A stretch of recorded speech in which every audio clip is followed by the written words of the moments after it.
everybody. Dr. Knuckle here with Eat Sleep Wellness. So today we're going to talk about fat. This week we've been talking about how things we eat and our diet affect our sleep. And we can't finish the week without talking about fat, especially for Americans. We're kind of notorious for eating a lot of fat. So we talked about sugar, we talked about big meals, and now let's talk about how fat affects our sleep. So there's kind of two things that are going on here with fat.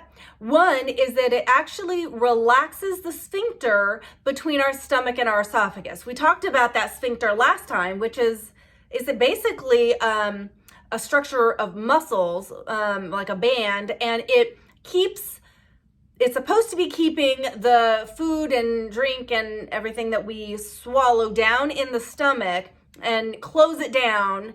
And if it, isn't very tight, things go back up into our esophagus, which is the tube between our mouth and our stomach. We talked about that last time, how big meals are kind of bad for that, especially then if we go straight to laying down and, we don't have the advantage of gravity to help keep things down. Well, fat actually relaxes the muscles that make that sphincter less effective. And so eating a high fat meal is more likely to give you reflux similar to how we talked about before with the big meals. And so that's one problem with fat. Another, and then you get all the sequelae that we talked about last time with, interrupting your sleep because you're getting reflux and you're getting heartburn.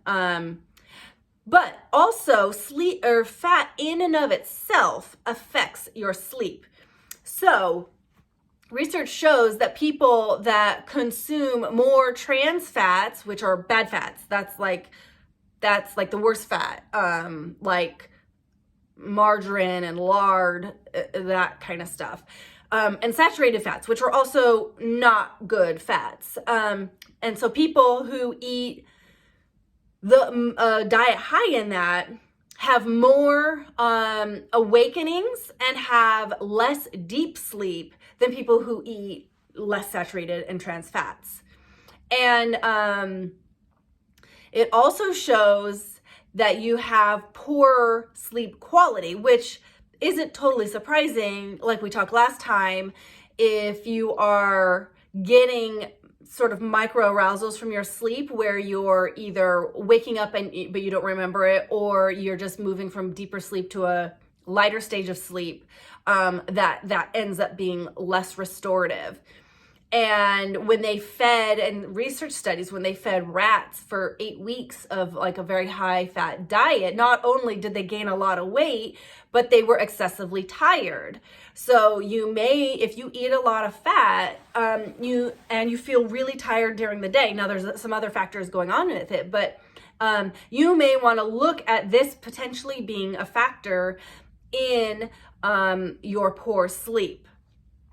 So similar to the big meals, you don't want to eat a lot of fat too close to bedtime because it takes a lot of energy to break it down. It's harder to break down than other things, or longer. So you want to make sure that you're not eating it too close to bed, again, not less than 2 hours, preferably a little bit farther away.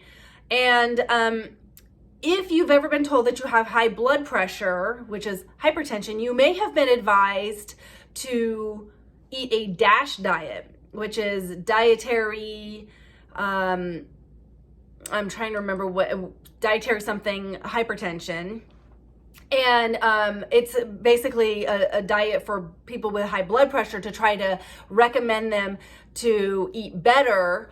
And people who adhere to that diet do better. They have significantly less odds of developing insomnia than those who don't adhere to the DASH diet and they eat more fat. So there's the two things that are going on there with the sphincter, relaxing the sphincter, and the fat itself interfering with sleep. So now we know that sugar can affect our sleep, fat can affect our sleep, and then of course if we eat it too close to bedtime, that can affect our sleep as well. So that will round out our week talking about food, and I'll see you next week.